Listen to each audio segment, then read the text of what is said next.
4ാം ക്ലാസ്സിൽ പഠിക്കുന്ന മിസ്സിന്റെ എല്ലാ മക്കളും അറിഞ്ഞിട്ടുള്ള മെയിൻ ആയിട്ടുള്ള ഒരു കാര്യമായിരിക്കും നമ്മുടെ ടെക്സ്റ്റ് ബുക്ക് മാറിയിട്ടുള്ള കാര്യം അല്ലെ. അപ്പൊ ഇനി നമുക്ക് ഓൾഡ് സിലബസ് അല്ല പഠിക്കാനുള്ളത്, നിങ്ങൾക്ക് വേണ്ടിയിട്ട് ഒരു അടിപൊളിയായിട്ടുള്ള ഒരു പുതിയ സിലബസ്, പുതിയ ടെക്സ്റ്റ് ബുക്കും കാര്യങ്ങളൊക്കെയാണ് മക്കൾക്ക് പഠിക്കാനുള്ളത്.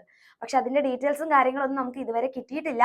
അത് കിട്ടുകയാണെങ്കിൽ നമ്മുടെ ചാനലിലൂടെ നിങ്ങൾക്ക് വേഗം തന്നെ അറിയിക്കുന്നതായിരിക്കും.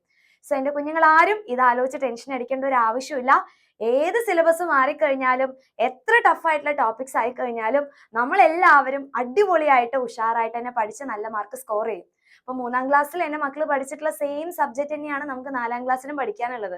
അതായത് EVSും മാത്സും മലയാളം ഇംഗ്ലീഷ് ഇതൊക്കെ തന്നെ നിങ്ങൾക്ക് പഠിക്കാനുള്ളത്. ഇത് കൂടാതെ 4ാം ക്ലാസ്സിൽ എന്റെ മക്കൾക്ക് വേണ്ടിയിട്ട് ഒരു കോമ്പറ്റേറ്റീവ് സ്കോളർഷിപ്പ് എക്സാം ഉണ്ട്, LSS എക്സാം. അപ്പൊ നിങ്ങൾ കേട്ടിട്ടുണ്ടായിരിക്കും. ഇനി ആ ഒരു എക്സാമിനെ കുറിച്ച് നിങ്ങൾക്ക് ഡീറ്റെയിൽ ആയിട്ടുള്ള കാര്യങ്ങൾ അറിയാൻ താല്പര്യം ഉണ്ടെങ്കിൽ എന്ത് ചെയ്യുക, നമ്മുടെ ഈ ഒരു ചാനലിൽ നിങ്ങൾക്ക് അതിന് വേണ്ടിയിട്ടുള്ള വീഡിയോസും കാര്യങ്ങളൊക്കെ മിസ് പോസ്റ്റ് ചെയ്തിട്ടുണ്ട്. അതൊന്ന് മക്കൾ ചെക്ക് ചെയ്യുക.